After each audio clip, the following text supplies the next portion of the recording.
Welcome into 5 Wide for props and locks for week 6 of the NFL season. Got 3 plays for you guys, a player prop and 2 sides heading into this week. It's been an excellent start to the year. We haven't had a losing week in any of the first 5 weeks of the year. We're 12-3 here on our picks on YouTube last week, 2-1. So definitely looking to keep things going, looking to stay hot, trying to have a 3-0 week here. Again, 3 picks we have for you every week. If you guys have been making some money, if you enjoy today's video, would really appreciate if you hit that like button for me. Huge way to help me out. And as well, subscribe to the channel to get more content like this each and every week throughout the NFL season. Let's get into my 3 favorite plays for week 6. Going to be starting with the Minnesota Vikings on the road, -2.5 at the Chicago Bears. The Vikings here as road favorites, having struggled this season to a 1-4 record on the year, I believe. Definitely a tough team to back, but I think this is the perfect time to, because I think the Bears are very overpriced in this game. Chicago's pass defense is basically non-existent, especially the pass rush. They rank 23rd in pressure rate on the season, 29th in sack rate. They have no talent in their front four when it comes to getting after the quarterback. Really, it's just Yannick Ngakoue, and the rest of the guys are complete and utter bums. And we've got an excellent opportunity here for Kirk Cousins, who should be under a ton of clean pockets. The Vikings are a very pass-heavy team, one of the most pass-heavy in the NFL, and under a clean pocket, Cousins has been dynamite. Over 75% completion percentage, averaging 8 yards per attempt, both of which are top 10 in the NFL amongst quarterbacks this season. And the Bears, like I mentioned, the pass defense, not just a pass rush, is one of the worst in the NFL, 31st in EPA per opponent pass attempt this season. So one to certainly take advantage of. And what I like on the opposite side here for the Vikings defensively, sure, they do not have an overwhelming defense that stifled a lot of teams, but I think they'll be able to do that, though, against this Bears team. The Bears, the Vikings blitz at the highest rate in the NFL, 54% of plays, just a crazy amount.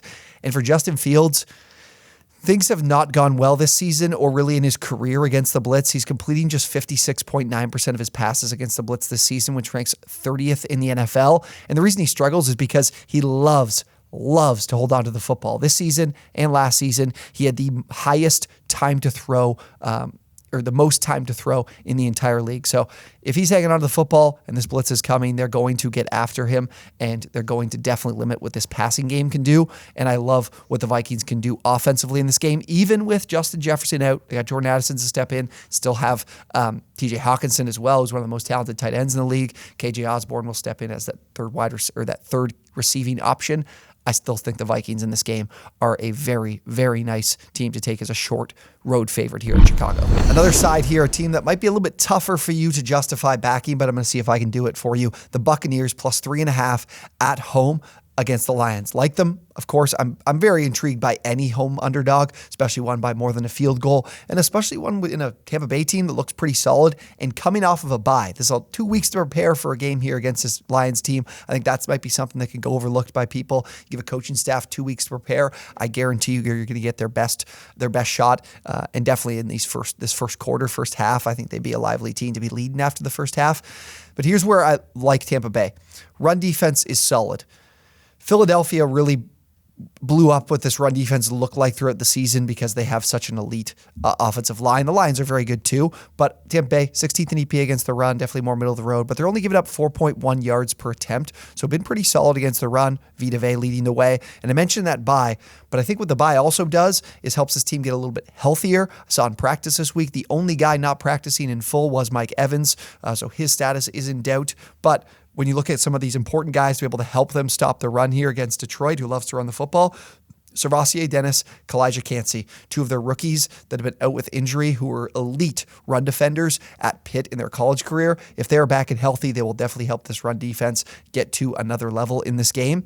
And what I like for the Bucs defensively as well against the pass this time is they're very blitz heavy. Much like we talked about with the Vikings, the Bucs are blitzing on 40% of plays, which is 3rd in the NFL. That's what Todd Bowles loves to do, is dial up the blitz. And Goff this season been really bad. One of the worst quarterbacks in the league against the blitz. 60.4% completion percentage, not terrible, 21st in the NFL, but just 5.9 yards per attempt, which is 28th. And he's got a passer rating of 67.7, which is 31st out of 34 qualified quarterbacks. Really been struggling. This is what the Bucs' bread and butter is. This is a quarterback that is struggling against the blitz, and we've got a defense that loves to do it. A great matchup there. On the offensive side, The Lions have a great run defense. I've really noticed it come to another level this season. With some of the additions they made in their linebacking core, that's definitely helped. But the Bucs can't run the ball anyway.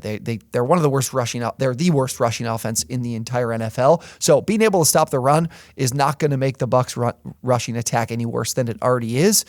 But what I do like is for Baker Mayfield to be efficient in the passing game. Although we've got Aiden Hutchinson here for the Lions pass rush hasn't been very good. They're 21st in sack rate on the season. So if we get some clean pockets for Baker Mayfield, I like him to move the ball offensively. This offense has looked pretty solid this season. They're at home. They're getting more than a field goal. Make sure you're buying that hook. I got this hook at like -120 over at FanDuel. So +3.5, a nice key number for us to get over on the other side of. I'm going to take the home dog here. My final play, going to a player prop in Seattle and Cincinnati. I like Joe Burrow, over 270.5 passing yards. This is a Seahawks team that's taken a complete 180 to what their run defense was last season. Last year, they were one of the worst in the league. This year, they're one of the best in the league. They're actually the best in opponent yards per carry, just 3.2 yards per carry, and they're 7th overall in EPA against the run. So with how good they've been against the run, teams are looking to throw the ball a ton, actually the most in the league. Teams are averaging 41.3 pass attempts per game against the Seahawks, again, the most in the NFL. And as a result, because of that poor run not because of the poor run defense. The reason they're throwing so much is because obviously the run defense is good, but the pass defense isn't great. They're 21st in EPA against the pass. This season, they're giving up 280 passing yards per game, which is 30th in the NFL. Cincinnati is already a team that loves to throw the football, 39.6 times per game, which is 4th in the entire league.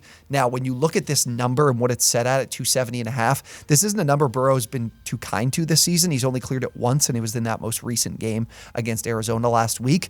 But what I do think is a good opportunity here for Burrow is some clean pockets, which would be definitely beneficial with his injury status and him kind of playing through that calf injury, not being too mobile. The Seahawks obviously had a huge game heading into their bye week this week from their week 4 game against the Giants. Had a ton of pressures, a ton of sacks. The Giants have one of the worst offensive lines in the league.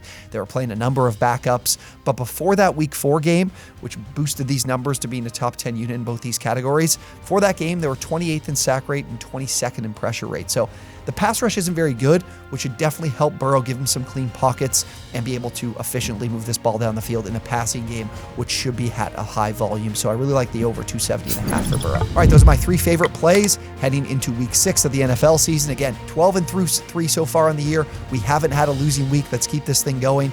Again, if you guys enjoyed today's video, if you got some valuable information from this video, would really appreciate that like button and subscribe to the channel as well. Thank you guys so much for watching, and we will see you on the next one.